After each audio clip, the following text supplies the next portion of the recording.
I have never ordered from Journalsay before. I actually heard about it. I had seen some people on BookTube and YouTube using some of their supplies for their journals, and then I saw someone had ordered from them, so I thought I would give it a try. And isn't the box so adorable? I am trying to think of what else I can use it for. It's pretty heavy duty cardboard, and it's just a really nice box to put things in.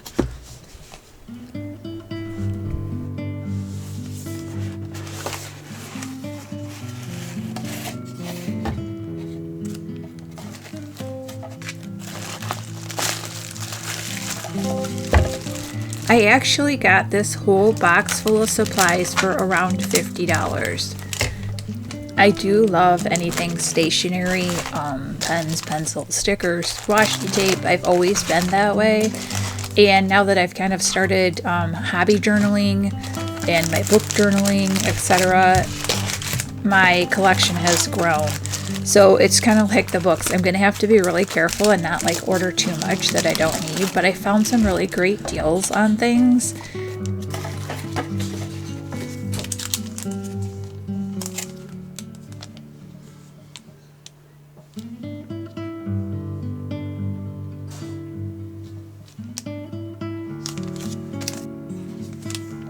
So this is like a scene that you can create and put in your journal or just use the stickers.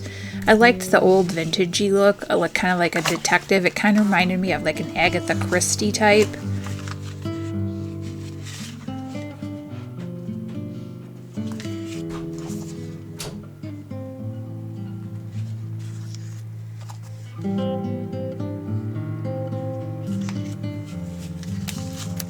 And I love these papers with the trees.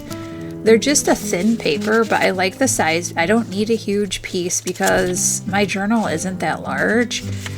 It's, most journals are what, like 5 by 7 or so. So I don't really need huge pieces of paper, and especially if you're only going to use them in the corners. But these are so cool. They remind me of maybe Emily Wilde's Encyclopedia of Fairies, or... And then these papers, I really like the size of them. They're even smaller than the tree papers. They come in different hues. So like there's a pink one, there's a green one, I think, and a brown. They come in plaids, prints, and kind of Victorian looking. These actually could be used for so many things, and again, I think these are going to be great for the corners because I do tend to do that a lot when I journal, is just put paper in the corner. But these are reminiscent to me of like Anne of Avonlea or Jane Austen, some of these with the flowers embroidered on. I just think they're absolutely gorgeous.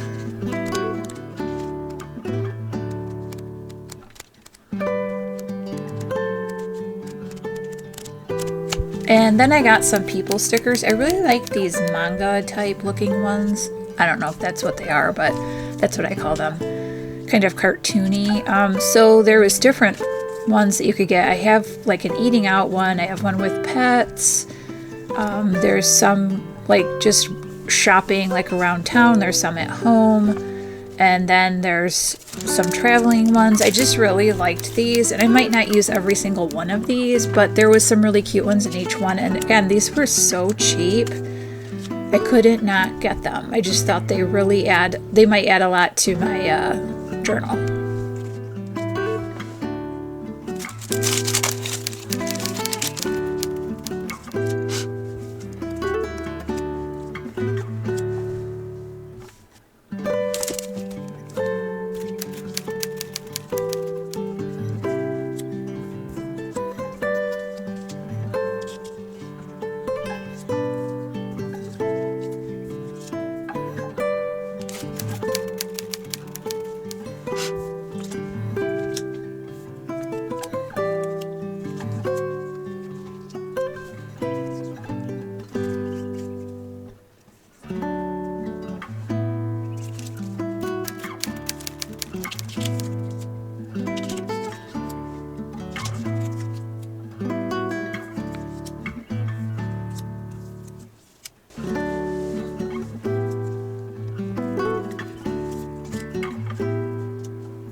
And these die cuts were super cute.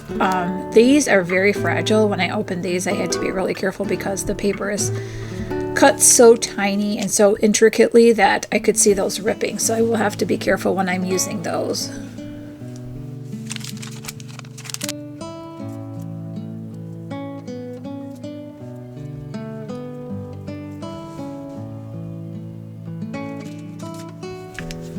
And this paper I love, the circles with the scallops. It's kind of like an imprinted paper, almost like it looks like a recyclable nature-y type paper, and it's got prints like embossed in the paper. So I thought that was kind of cool too.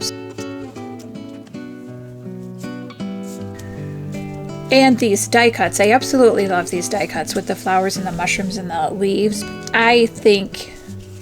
I don't know about the flowers, but the mushrooms and the leaves, I could so see myself making a garland. You could sew those together and make a super cute garland.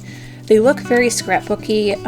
They have like pieces of books, pages on them, along with some color, like frames with flowers and hearts and roses.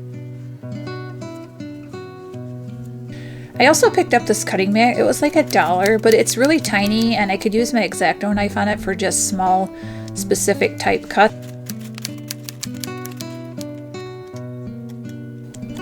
And then these colored rendering painting papers. I just thought they had beautiful colors on it.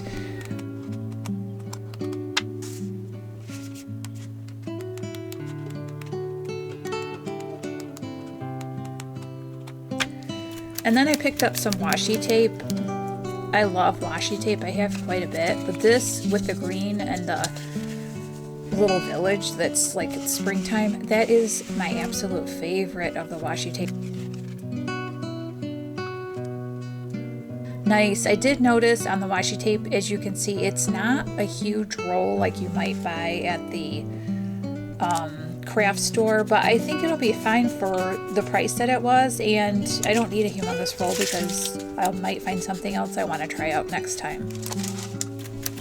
These Modern Beauty die cuts of women with the fashion vintage look, I absolutely love these. These are my favorite thing in the entire box.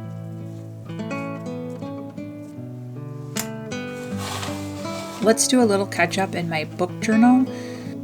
The first one on the page there is fiction, and it is Sipsworth. And I really enjoyed this book. It was about an older lady who makes friends with a mouse. She's very lonely, really. And she comes across this mouse and she ends up taking care of it and making a home for it in her house. So it's kind of a pet of hers. So she finds community through this mouse and she makes friends. And she meets neighbors, and it just kind of brings her out of her loneliness shell, like stuck in her house all the time. And it was just a really heartwarming read, and it is a very fast read. Snow Child, that is a fantasy. Eowyn Ivy is the one who wrote that, and she kind of blurs the lines between reality and fantasy to where you're kind of guessing, is this or isn't this? It's about a couple who've really longed for a child.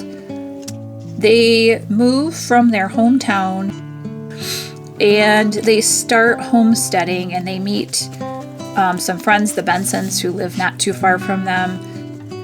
One night as it starts blizzarding outside, they basically made their own snow child. And she comes to visit them throughout the winter. She's always gone during the summer because she can't stand hot weather. It follows her from childhood into adulthood, and she falls in love with one of the neighbor boys who has become really close friends with them. And the story kind of evolves from there.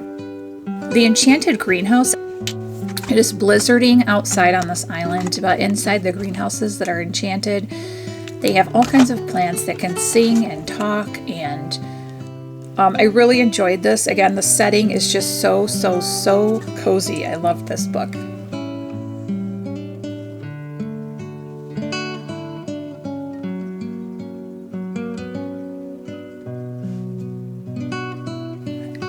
I also read The Mystery of Mrs. Christie by Marie Benedict. she did go missing for like 11 days and no one knew where she was. So this is Marie Benedict's take on what might have happened, how she uses her talents to basically have the outcome that she wants. I really love the ending so much of this book. It is so good. I highly recommend it. Switchboard Soldiers by Jennifer Schiavone, I listened to on audio, and it's a book that it's historical fiction. It's about the first Signal Corps that went in World War I. It talks about being in World War I with the Spanish flu. They ended up not being even recognized as part of the armed forces. So it was just interesting the things that they did and to the lengths that they went to serve their country. I read 1984, which was really good, although like a classic, at times it was hard for me to read. And I really did enjoy the storyline. It's very futuristic, dystopian, where someone is watching you. A lot of things that happen in the book are so in line with some of the things that are going on today. I just found the comparison between now and this book, which was written in 1949, really, really interesting. Another couple kids' books that I read were biographies, and that was Who's Beatrix Potter and Who is E.B. White. I love the Who Is or Who Was series. They are a quick, like a couple hour read for an adult, and they give you tons of information about the person. And I also like in the back that they give you a timeline of the person's life, also matched up with a timeline of what the world was doing then. So you could see, like, gives you like perspective on how old they were and how they perceived things and why they were the way they were. I also read a nonfiction. It's called The Fox and I by Catherine Raven. It was very good. It was about her observations of this fox and how she becomes attached to it. She is a professor and she lives alone in this cabin in the middle of the woods, and just like a lot of nature writing, the fox's relationship with other animals and nature. Nonfiction is always hard for me to read. It's kind of like reading classics. It's not like a fast read where it's a lot of information, and so I end up putting it down, picking it back up, and it takes me longer to read it. But that was my nonfiction for February.